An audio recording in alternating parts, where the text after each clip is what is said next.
By the way, what is it about President Obama that really gets under your skin? Is it because he's smarter than you? Better educated?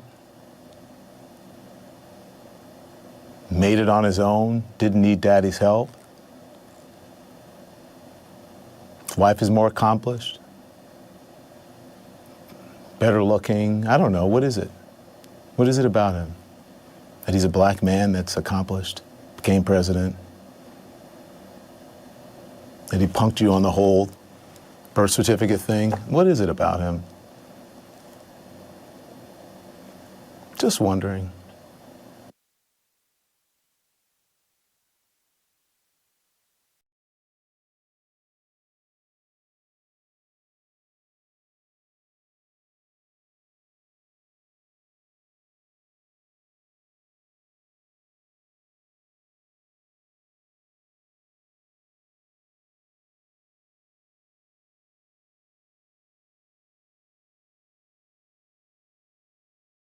Are now more than 1,150,000 cases of coronavirus in this country. More than 67,000 Americans have died. And if you are having trouble wrapping your head around that number, well, I want you to think of this. More than 13,000 people died in just the past week, just since last Sunday. So don't let anyone tell you that this is over, because it is not. The coronavirus is still killing thousands of Americans every single week. We still don't have the testing we need, and that is a disgrace, quite frankly. Nearly 2 months after the president promised anybody who needs a test gets a test. And we're still a long way away from a vaccine. But governors across the country are under pressure to open up and get their states back in business. More than 30 states have started reopening businesses and easing stay-at-home orders. More to come this week.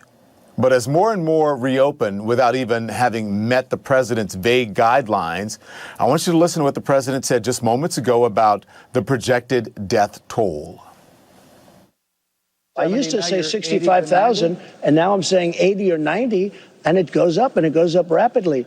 But it's still going to be, no matter how you look at it, at the very lower end of the plane if we did the shutdown. But that is after Dr. Deborah Birx, claimed today that the White House had always projected up to 240,000 deaths from the coronavirus.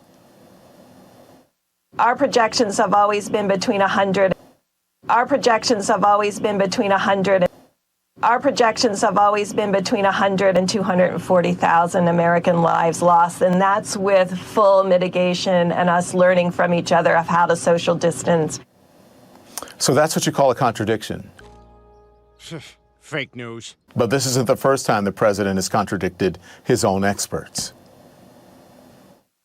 It's looking like it's heading to 50,000 or more deaths, not cases, 50,000 deaths. So we're talking about maybe 60,000 or so. That's a lot of people, but that's 100,000 was the minimum we thought that we could get to, and we will be lower than that number. We would have had millions of deaths instead of, it looks like we'll be at about a 60,000 mark, which is 40,000 less than the lowest number thought of.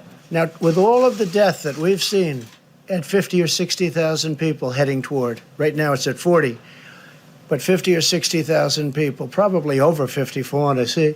Yeah, we've lost a lot of people, but if you look at what original projections were, 2.2 million, we're probably heading to 60,000, 70,000. Okay, and let's not forget this stunning statement from the president's own son-in-law and his senior advisor, Jared Kushner, calling the administration's coronavirus response a great success story. We're on the other side of the medical aspect of this, and I think that we've achieved all the different milestones that are needed. So the government, federal government, rose to the challenge, and this is a great success story. This is no success story. Not while deaths are still climbing. But the president tonight is trying to pivot to reopening the economy. I think we're going to have an incredible following year. We're going to go into a transition in the third quarter, and we're going to see things happening that look good. I really believe that. I have a good feel for this stuff. I've done it for a long time. So I've said it before. Everybody wants the economy to come back. Come on. People are hurting. Millions of jobs lost. Millions of people not sure where to get the money to pay the rent and put food on the table. But the president wants to be able to showcase an economic recovery. It's his ace in the hole with Election Day just 6 months away. And he just can't seem to muster the kind of compassion that we need from our president, with more and more Americans getting sick and more Americans dying. He is longing to get back to crowded campaign rallies, right?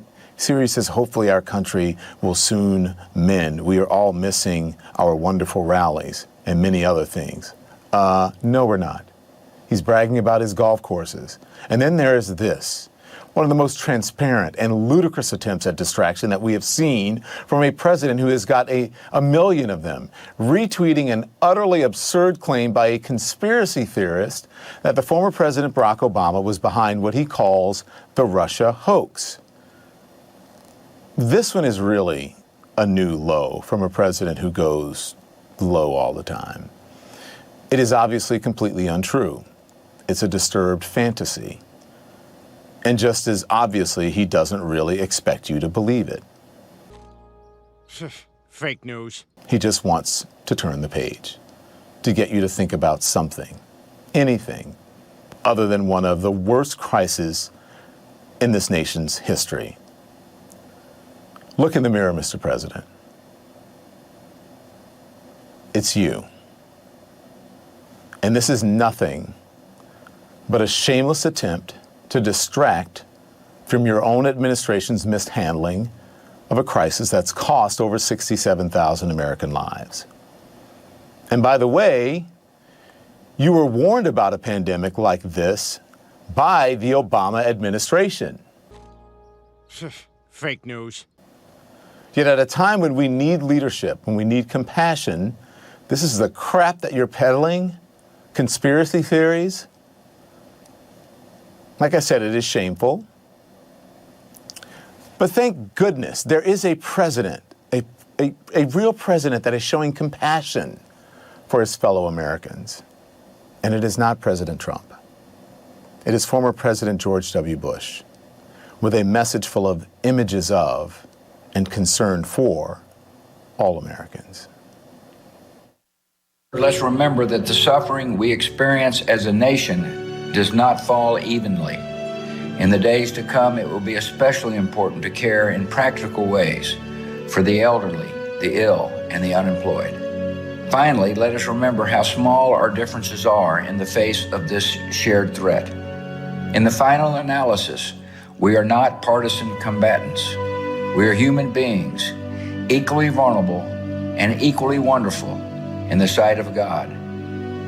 We rise or fall together, and we are determined to rise. And how does President Trump respond? Predictably, he makes it all about him, about his wounded pride, his constant airing of grievances, tweeting that former President Bush didn't defend him on impeachment. The president's impeachment trial ended in his acquittal on February 5th. The very next day, the first American died of the coronavirus. More than 67,000 Americans have died since then. How about thinking about them for a change instead of nursing your grudges? How about showing some compassion? Former President Bush did it. So did former President Barack Obama. Hi, everybody. Let me start by saying the obvious. These aren't normal times. As we all manage our way through a pandemic unlike anything we've seen in a century, Michelle and I hope that you and your families are safe and well. If you've lost somebody to this virus, or if someone in your life is sick, or if you're one of the millions suffering economic hardship, please know that you're in our prayers. Please know that you're not alone, because now's the time for all of us to help where we can and to be there for each other, as neighbors, as co-workers, and as fellow citizens. In fact, over the past weeks, we've seen plenty of examples of the kind of courage, kindness, and selflessness that we're going to need to get through one of the most difficult times in our history. Last night I had a dream that I won the nomination, then lost all 50 states to Trump. By the way, what is it about President Obama that really gets under your skin? Is it because he's smarter than you? Better educated? Made it on his own? Didn't need daddy's help? His wife is more accomplished? Better looking? I don't know. What is it? What is it about him? That he's a black man that's accomplished, became president? That he punked you on the whole birth certificate thing? What is it about him? Just wondering.